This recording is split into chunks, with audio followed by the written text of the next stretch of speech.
Welcome to Hope Through Hard Stuff, a podcast from Winning at Home. Please welcome your host, speaker, and award-winning author, Steve Norman. Well, welcome back to Hope Through Hard Stuff. Our guest today is Shonn Colbrunn. He is the Executive Director of the Bo Richter Center for Calling and Career at Hope College. And I got a chance to meet Shonn indirectly through mutual friends a couple years back, and it's a great joy to have him on the show today. Shonn, thank you so much for making time. Hey, Steve, thanks for having me. I really appreciate the opportunity to chat today. Shonn, for people who aren't familiar with the Bo Richter Center, just give us the thumbnail sketch of what the center is and a little bit of its backstory. Yeah, sure. The Bo Richter Center for Calling and Career is an office that started 5 years ago at Hope, based on the foundational work done by the Career Development Office, which has been around at Hope for a lot of years. A little over 5 years ago, we received a gift from George and Sibylla Bo Richter that really wanted to help us up our game and just do even more for students. And with that, we renamed the center, added some staff, changed the focus to be even more about calling and that discernment part of a student's journey, as well as the things you would typically expect that we do as an office. So one of the things that I've said about how we work is we help students with two big transitions related to college. Coming into college, students will have a transition trying to figure out, what should I study? And I have to pick a major. How am I going to figure that out? And so we help them through that process. And then as they're getting ready to leave college, there's another big transition. What should I do for my first job? And so we help them get ready and figure that out as well. I would love to explore both of those more in sequence. What is the process like when you sit down with a 18-year-old, 19-year-old, they're earlier in their college journey, they're excited about Hope, they're confident about their choice of an institution, but honestly have no idea about what they want to study or how they want to narrow their focus for the next 3.5 years. What does that look like? How does that conversation begin? Well, it's great, Steve. I mean, that happens a lot. That was me when I came to Hope years ago and just had no idea. That's why I came to Hope, because it's a liberal arts institution where you get a chance to study a lot of things. You don't have to decide right away what you want to major in. But for a lot of students that come in, as you might imagine, that's kind of an opportunity to explore great things, but it comes with a sense of anxiety, right? Students are kind of coming to a place and they hear some of their classmates say, oh, for sure, I'm going to go into engineering or I'm going into medicine. I know exactly what I want to do. But for so many students, it's a time when it's unsure for them. And that can bring some anxiety. And so we'll do a few different things with students to help them through that discernment process. And that's a word we use and talk about with students as a normal part of figuring out their career goals and their career aspirations. And what are some of the tools or assessments that you use to help students just grow in their self-awareness and explore, in a helpful way, what their next step might be? Yeah, one of the things that we'll do is we have students read from a book called Let Your Life Speak by Parker Palmer. And every student will be assigned to read 2 chapters out of this book as a part of their first year seminar class that they'll have in the fall. And this book really gets into introducing this idea of calling. And the word, by the way, is so rich and so fascinating, and helping students kind of get their arms around that and think about what does that mean for them. And then try to connect that sense of purpose, or that sense of like, this is the thing I was made to do. Try to connect that with some of the different interests and talents they have, and narrow that down even more. So a couple of the things, like you mentioned, things that we'll have students go through some assessments. One is called Clifton Strengths, and it identifies the top 5 personality traits that you have as a human. And everybody has these great talents and traits. And sometimes students will come to college as an 18-year-old and they'll not have done any kind of a strengths assessment before. So it's such a rich opportunity to share, like, well, here are things that you're just naturally gifted at. So pay attention to those. And then there's another assessment that we have here called Pathway U. And this assessment is focused on your interests.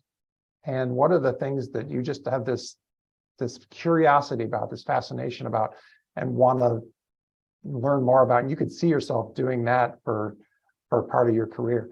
So when you start to align those strengths and layer on the top of that the things that you're interested in, that starts to create a really rich set of opportunities that you can talk about and start to explore when it comes to finding your calling.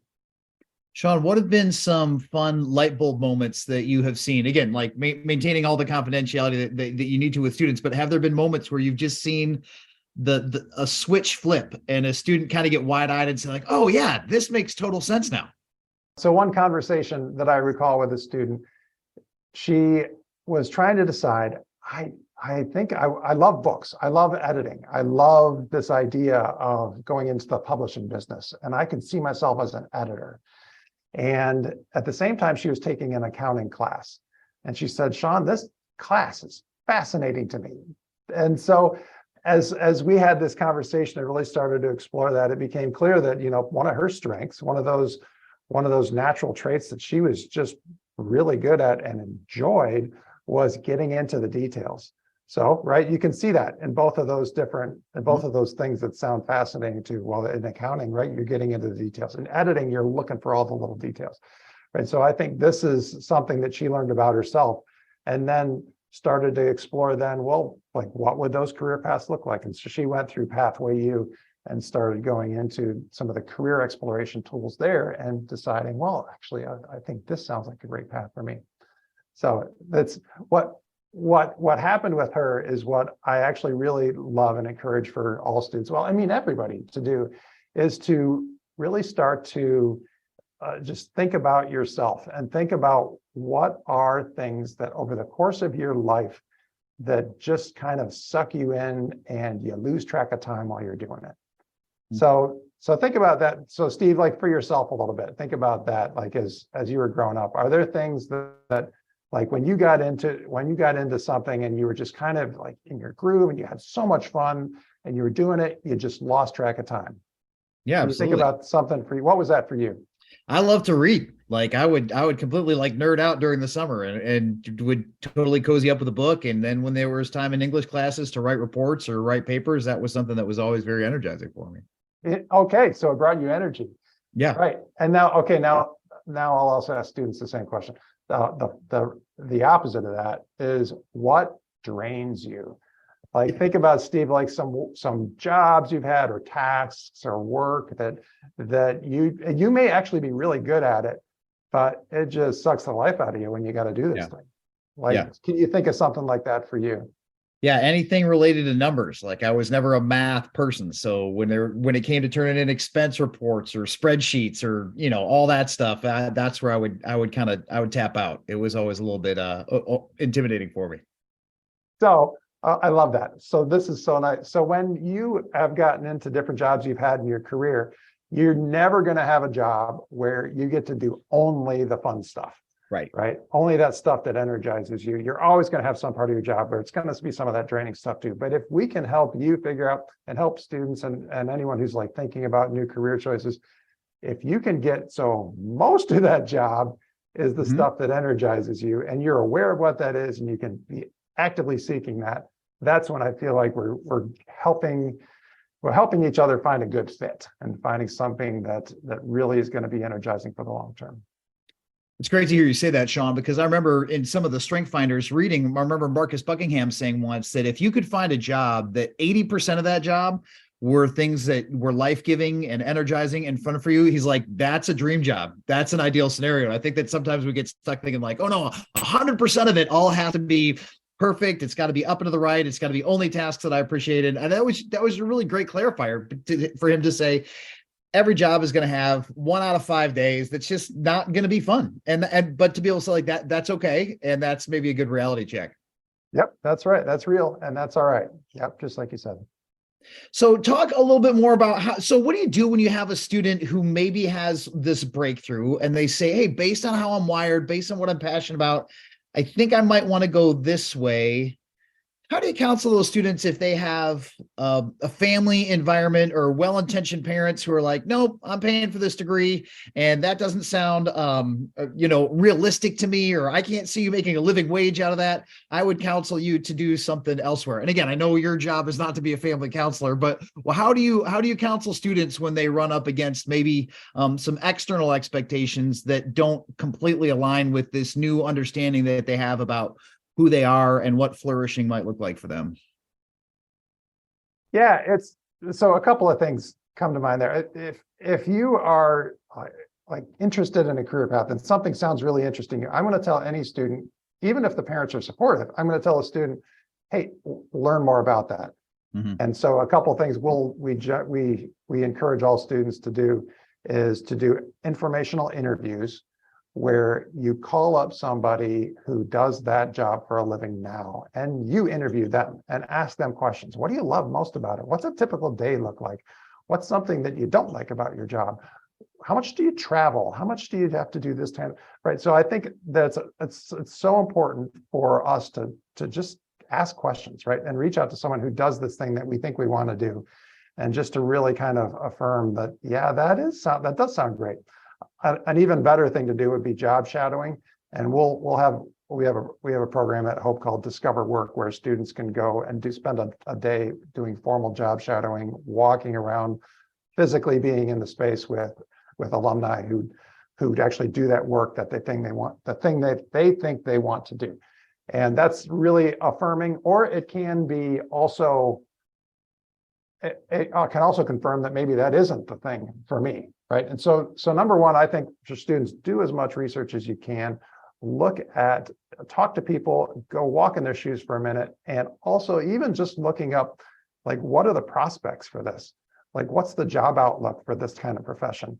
Is it a bright job outlook? Are there likely to be jobs in the future? What's the average salary, right? I think these are things that are important for students to research. So then as they're going and talking to their parents, let's say they can come back with like, hey, guess what? I really learned that this type of job, it would fit me. It fits me perfectly. And the job prospects for this aren't as bad as the conventional wisdom might be. In fact, here's some trends going on. So I think if students have more information to be able to talk to loved ones just about what they feel like they want to do, I think there are times that may just be enough for a parent to say, okay, I didn't realize that about this thing that you want to do. And by the way, parents do want to see students succeeding and using their talents and gifts. And so that would be a strategy that I would certainly recommend. Okay. Shonn, talk about the second kind of aspect of what you do when you take in students who are getting ready to enter the workforce. What does that discernment process look like? What questions are you encouraging them to ask? So there's a lot that we do in terms of helping prepare resumes, your online profiles, writing cover letters. By the way, it's amazing. Resumes, right? That these are things that your parents created years ago. You would think by now we'd have a new thing that have displaced the resume. We actually don't. The companies still look at one-page resumes, and Sure. So anyway, I'm just fascinated by that. But so anyway, students need to make sure that they're good at that. Make sure you've got a really good resume, and preparing with some practice interviews, helping get ready for that interview process. Getting internships is another really good way to get some experience to add to your resume, to get ready to launch into that profession. But one of the things that I do feel sometimes can be a bit of a hurdle or a stumbling block is kind of holding out for that perfect job, right? I think of course, we'd all love to graduate from college and go straight into our dream job. But as ask anyone, did that happen for you, Steve? It didn't happen for me. I don't know. So this doesn't happen. And I think that's just important to say. Like, your first job is not your dream job. So potentially lower your expectations a little bit in terms of what you think you need to do right away.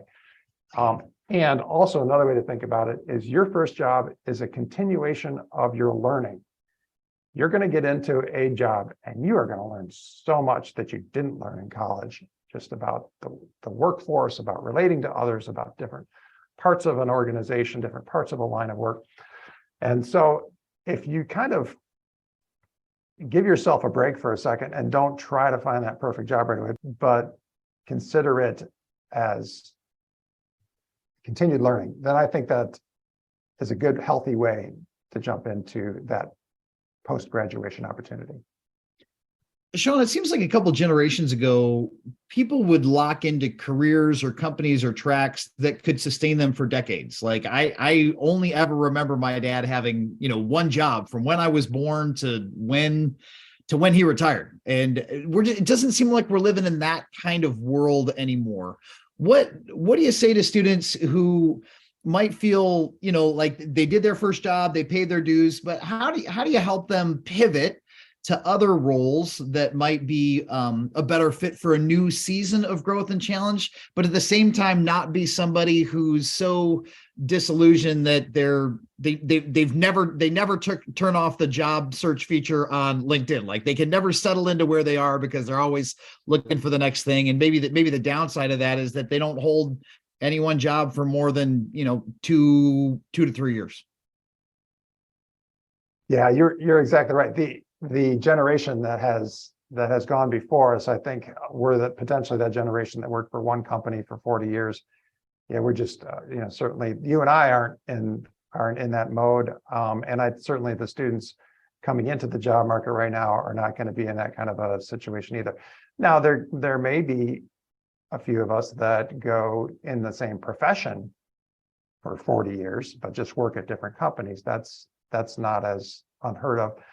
And more so, I think it is what you're sensing is people are switching professions more often than even companies. And so that would be something it's kind of a new world. It's maybe hard to figure out, how do I navigate that and how do I do this? One thing that I will draw a picture of sometimes is a line from where I am now to a star that's kind of up on the top corner of like, this is my dream. I want to be up here at this dream job. And we all kind of think going into this that the place from where I am now to that star is a straight line, right? I totally thought that when I was getting ready to graduate from college. I thought, okay, that's the job I want. I just got to figure out how to get on that line. But when you ask pretty much anyone who's worked for a couple decades, and I've done that, like as I've actually drawn out and told my story, like it starts going and then it drops off. And then all of a sudden it kind of swirled over here and then it spiraled for a minute and then it went this direction. And then you end up in this spot. It's actually a different star. You ended up in a different place than where you thought you wanted to be to begin with, but it's so much better. And you're so thankful for all the messy path that you had to go on to get there. Was that your story, Steve? I mean, does that resonate for you? 1,000%. One of my favorite verses is one in Proverbs that says, a person's steps are directed by the Lord. How then can anyone understand their own way? And to your point, when I look in the rearview mirror, there were so many twists and turns and divots. And I'm like, none of this makes any sense. But then when you can zoom out and look at the arc of it, you just say, well, of course it had to pan out that way. Like there were hidden gifts and blessings all along the way that I didn't have eyes to see when I was in the middle of the storm. Does that make sense? Well, yes, right. And I think that sharing this with others, and especially young people, just helping them recognize that, guess what you think is going to happen actually isn't going to happen. It's going to be messy. And that messy journey isn't necessarily a bad journey. And it's going to be okay. I'll actually ask this question when we have prospective students come visit Hope, and their parents will be with them. And I'll give an overview of my office. And the question I'll throw out there is, hey, parents, how many of you are doing something different than what you thought you were going to do when you were 18 years old? And like almost all the hands go up, right? So it's more common than we think. And I think just letting young people know that, you know what, it's okay. And it's going to be a different path. It's fine. So back to your question though, like, how do you continue to find those things that, you're not just job hopping every year or two, right? How do you find a path that actually does feel like it's working towards something and not just a full mess that then kind of spirals down and you're not doing anything.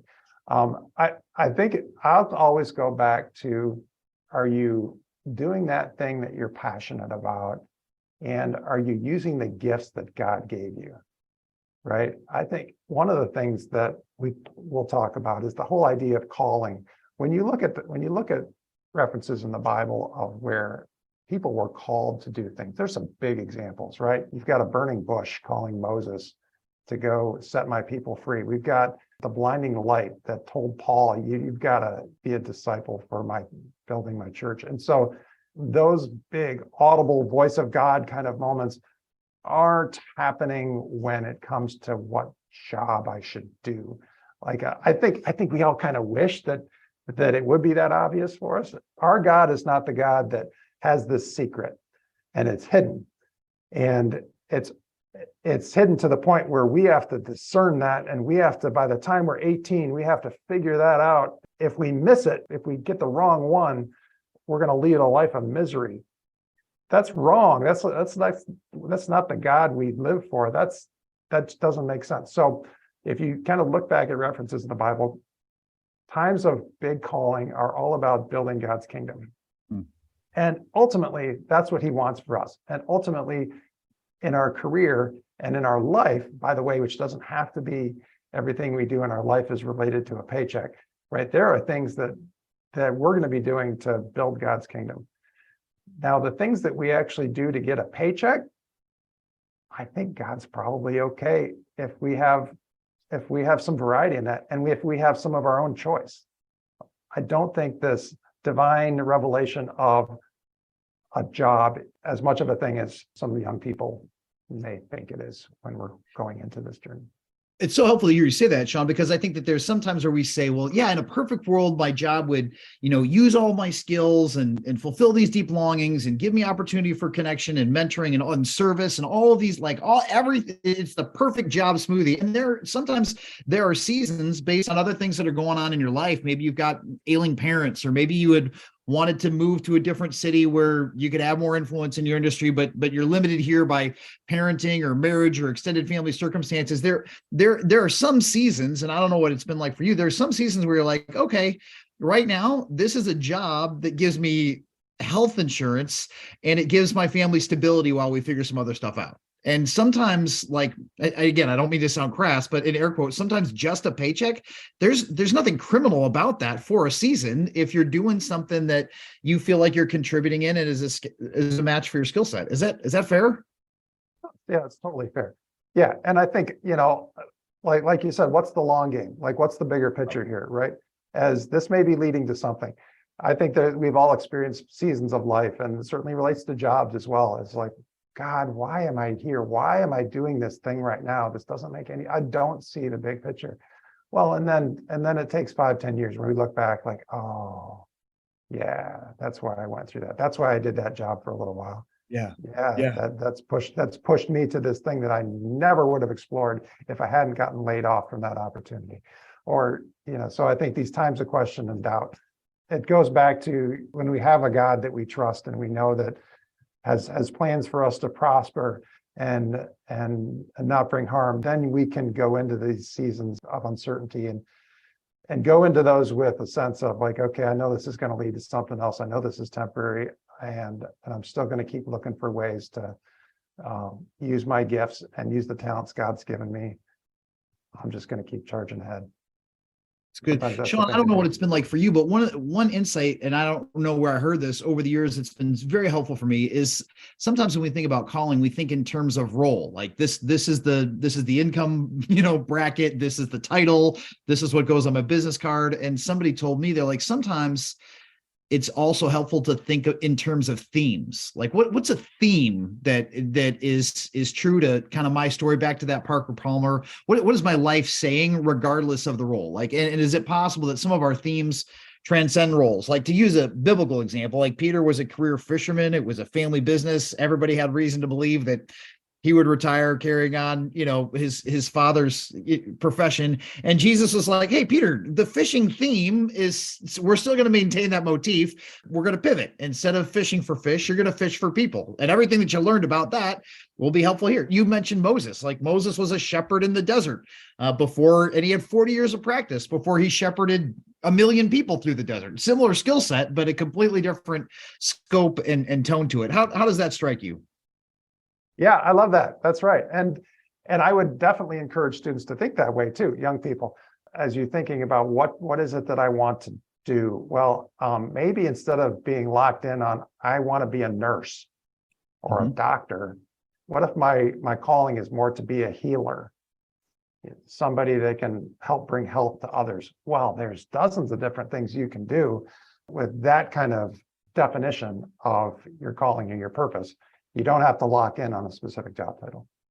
So good. Shonn, what do you say to students or families or colleagues who feel overwhelmed? Like they've taken the instruments, they've done the tests, they've worked the discernment process as best they know how, but they're still feeling a little bit lost and discouraged. What do you say to people who are experiencing a setback or maybe a brick wall when it comes to their discerning process when it comes to career and calling? Yeah, I think if you're feeling like, oh man, where do I go from here? Let me share a story. For me, it was in 2006. I was in a job in the Detroit area. I was working at an automotive plant doing labor relations work. It was not a job that I enjoyed, but I was learning so much. Like, it's one of those jobs. I learned a ton in that job. And I look back on that with some fond memories. But at the time I felt kind of stuck. I was hoping to do something completely different and I wasn't there. And so I asked my uncle, who's a counselor, and I said, what do you think? And he said, well, Shonn, you should read this book. It's called What Color is Your Parachute? And that's a pretty popular book when it comes to career discernment. And I would recommend it, by the way. So What Color is Your Parachute? And by doing that, I took time to take a step back and just go through a season of discernment and just start to realize, like, what is the thing that I feel like I could do? Or what are some paths that feel like I could just, get re-energized with a sense of passion around doing this other kind of a thing? And so I did that. And through that process, I kind of figured out, well, I could keep going I was a human resource professional at the time. That's one path, keep going with human resources. Another path that sounded interesting to me was being in consulting. And so I thought, well, maybe that's a different path. One other path that came up was helping universities educate students in a way that brought alignment with their education, helping improve the alignment between universities and the workforce. And so that was a thing back in 2006 that just caught my attention. Like, yeah, I could get into that. That'd be fun. So then I started networking and I started talking to people who did some of these different things. And that led to additional consideration of different options. And ultimately, I ended up shortly after that in a job at a startup company that was doing HR software in Grand Rapids. And so what's interesting, though, is during that time of discernment back in 2006, I actually identified a career track that didn't really pop up again until 2018, which is when I started this job here at Hope, which was the whole idea of how can I work like in a university setting to help align what students are learning with their futures. And so I guess I look back at that. So a couple lessons to answer your question: take time to discern and really just like think about where am I going and where do I want to go? Reframe your experience a little bit like you talked about with recognizing that, like with Moses, right, and Peter, like, hey, this is what I've been doing, but I could reframe my experience to go into this other field by looking at my past experiences in a slightly different way that I have and saying, well, I was doing HR work, but actually I did a ton of work with internal customers. Now, how do I work with external customers? Like, some of the skills are pretty much the same, right? So reframing that. And then the third thing would just be networking. Talk to people, get out there, reach out to friends, reach out to family members, and just tell me more about what you do, or tell me more. Is there someone else that you would recommend I could talk to? And it just starts to not only provide encouragement, but just open doors as well. That's great. I love that you said that. And I think that even you saying, hey, sometimes that you've got a dream or you've got an idea, and it might be 8 years, 12 years, 15 years before that fully materializes. And for you to be able to say, if you can take the long view and you're fully convinced at your core that none of those experiences are wasted, like everything is a gift, that even if you're not seeing an immediate ROI, there's a potential return in the future, that can allow you to really wrestle through it all with a sense of hope, of anticipation, and with confidence. Yep, I love it.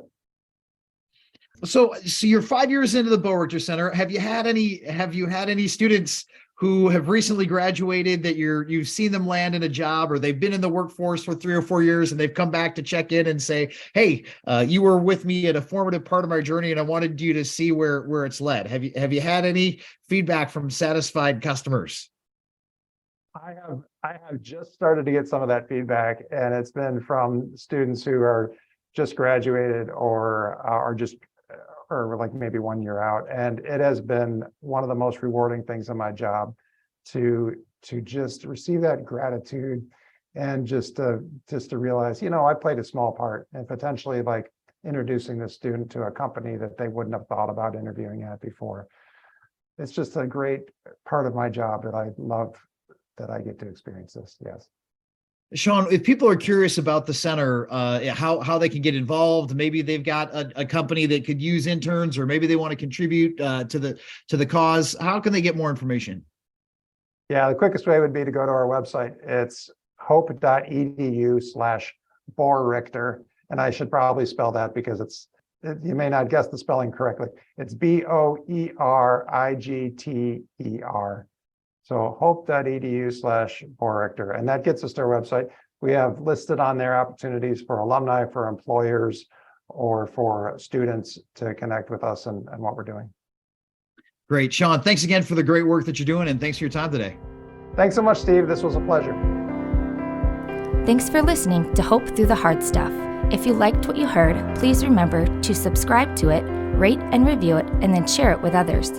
Winning at Home offers hope through counseling and coaching, motivational speaking, community events, and other media resources. If you believe in what we do and want to support us in our mission, consider making a donation at winningathome.com.